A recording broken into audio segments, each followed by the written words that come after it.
Has this ever happened to you?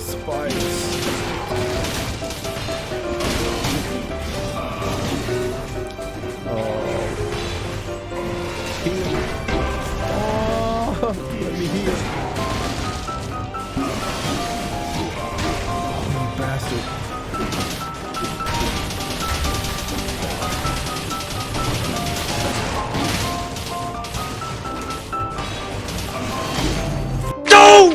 Well, if you're tired of getting wrecked by the hand, I've got some tips that'll hopefully help you to get past him for the first time and make sure that he knows who's boss. Let's get to it.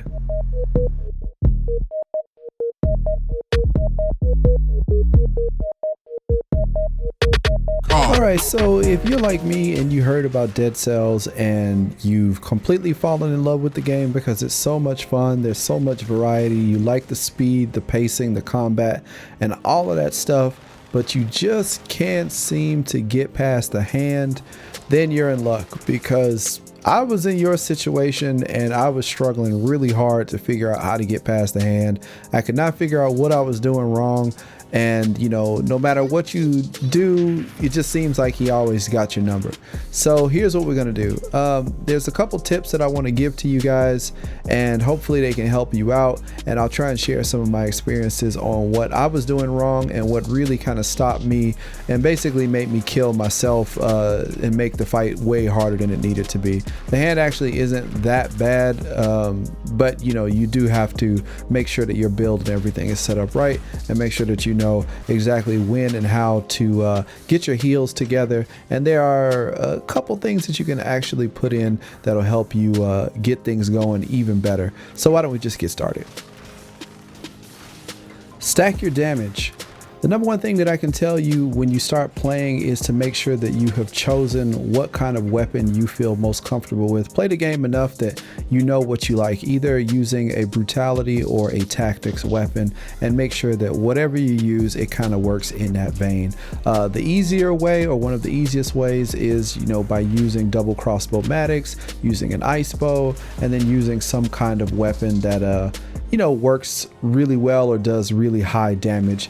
But just make sure that you're not mixing and matching things. One major thing that I used to do wrong was picking something to give me health or trying to bank into survivability, when really and truly, if you do a lot of damage, you can eat through the boss a lot faster, which gives you a lot less of a chance to actually get killed. So if you're doing a ton of damage, you're eating through enemies and you don't have to worry about taking hits. But if you're trying to worry about survivability, that might actually be your downfall. And it was kind of one of the things that I was doing wrong earlier in the game when I first started playing. But as I got used to it and kind of learning how to stack damage and make sure that my weapons work together, a lot of that stuff started to make sense to me. So if you're going to pick tactics and use things like the bow or any of the other tactics type weapons, then make sure that you fully stack into that. If you're going to use something like a melee weapon that uses brutality, make sure you fully stack into that. And then when you get the option that doesn't fit into either of those, make sure you choose whichever one gives you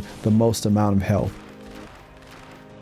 Make sure your weapons work well together. Basically, this is synergy. You have to think about the synergy of your build and how all of this is put together so that you can maximize your damage. Looking at my bow, this is actually from a live stream that I did yesterday. With this bow, this gives me a trail of flames. It does extra damage to frozen targets and victims burn. Fire is kind of one of the key for this builds that I did during the stream. Now this ice bow also has a toxic cloud that comes up, and then the victims fall more slowly by 4 times, so it slows them down, which is really good. And then we get over to the crossbows. This one does 100% damage to burning targets, which works well with my primary weapon, giving me that extra damage whenever I shoot and the enemies are on fire. And then also the other turret does the same 100% damage to burning targets as well. And then this also has victims burn, so this one will make sure that victims are burning, and then it will give me extra damage for that. So you want to try to make sure that your synergy between your weapons and your kind of skills work well together, and that will maximize your damage. Heal up behind the hand. I can't stress this enough, mostly because I got to the hand the first time and I got about to the second phase, I think, and he got me pretty good. And I was feeling kind of down because I worked so hard to get there and then he just wrecks me. So I looked on YouTube, you know, kind of just like you are right now, and I was trying to get some advice about how to do it. And someone said, I don't remember who it was, but someone said that if you stand on top of the ice, you can heal on the ice and then you should be good to go. That really has never worked for me. Out of all the times that I've gotten to the hand and fought him, every time I did that, it was just too slow, or the hand hit me after I got down. And, you know, because he has so much front moving momentum with the dodge or the push, and then his sweeping attacks just hit so far away, you can't really, I guess, put distance between you.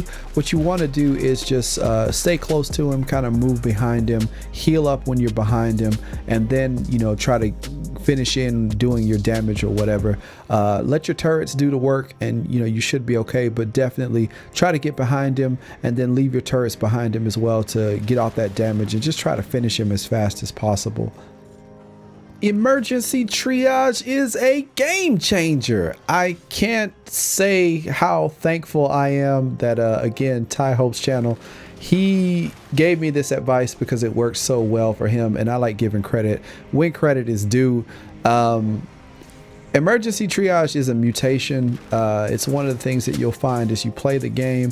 I don't remember exactly where it is. I wish I did so I could tell you, but you will get this mutation as long as you keep playing the game. And if you've been struggling for a while, you might have it, and you probably looked at the description and was like, man, I'm not getting that. I would say take another look.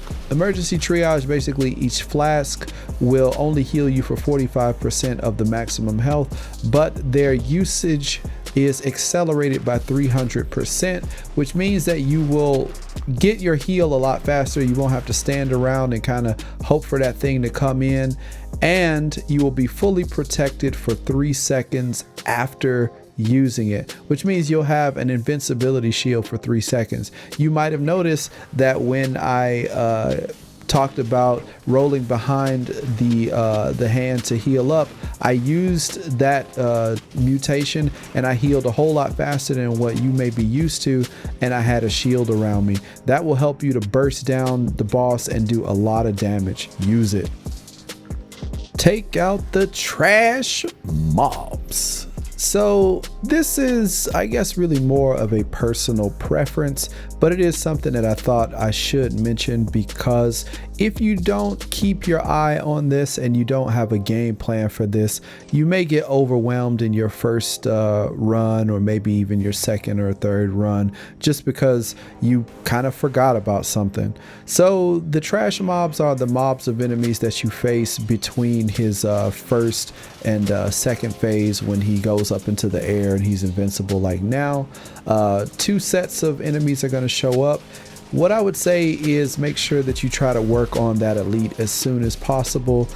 Maybe throw down your traps or your turrets at the bottom, the crossbow-matics at the bottom, and then jump on the ice and then go up to the top and then try to deal with the elite that's up there. The reason I say that is because if it's a wizard and the wizard is shooting down on you while you're dealing with the ones at the bottom, that could really become a nightmare and really screw things up really fast, especially if you're not banking on a lot of stamina. So if you put, another thing that you could do is put one trap at the bottom and then one at the top to kind of help you out with the elite, and then that could really help you out just for getting through those enemies so quickly. Hopefully all of these tips gave you some good advice, and hopefully you can get your symmetrical lance and celebrate, because it's gonna feel really good to get that first W. Trust me, I know it feels great, and I want everybody to get it.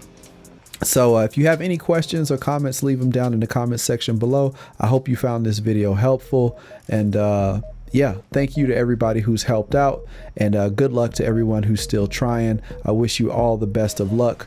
Go get that king, and I'll see you guys later. Take it easy. Peace.